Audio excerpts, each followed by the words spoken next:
لاتین چطوری؟ امروز اومدیم با یه بازی جدید به اسم Welcome to Guns.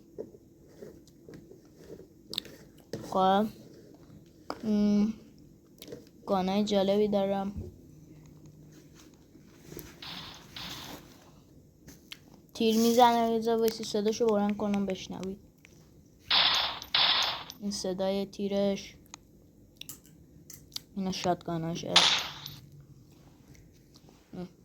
بریم حالا.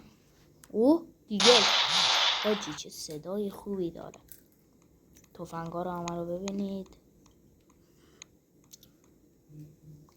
بعدا یه ویدیو دیگه در مورد این میذارم و تمام تفنگا رو اینا رو همه رو میگم. هر یه هفته ای از یه صفحه کامل تفنگا براتون میذارم. مثلا یه دونه مثلا اینو کامل میدم و میریم برای هفته بعد تفنگ بعد.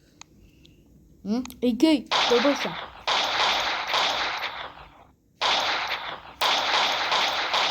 خوبه. اینم گاناشه. بازی خوبیه. مثلا بخواین 4 نفر دورم جمع شین، بازی رو جنر که بری یه جا قایم شه. اینطوری خوبه.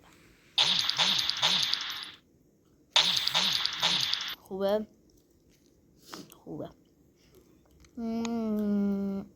اوه مینیگان.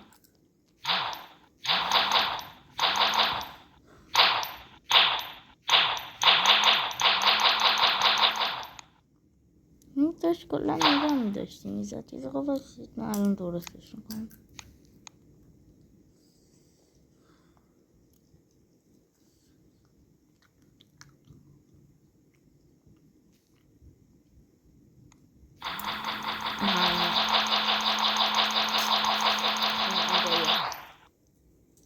تازه این مدل هم داره اینطوریه. بسید الان بزنم روش کنیم. صفحه گوشی رو باید تکون بدیم گوشی رو تا بزنه. این هم تفنگا.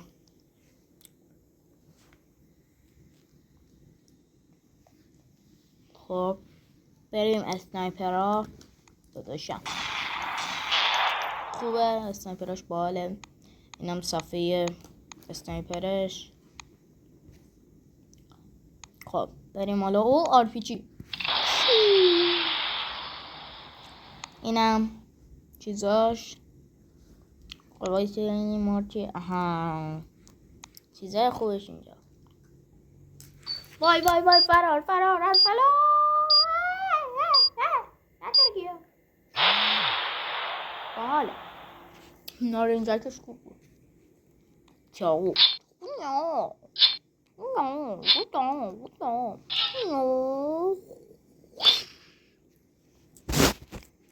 حالا اینو ببینیم. رفتی جلو یارو. یه دونه پرتویی هم بالو. دکمه قرمزش رو که میزنید پرتاب میکنه. آخش این یکی قشنگ تا ته رفت. الفرا وای تارکی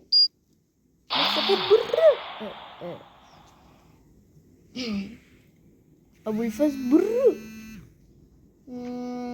بای تا ویدیوی بعد. خدا حافظ. بای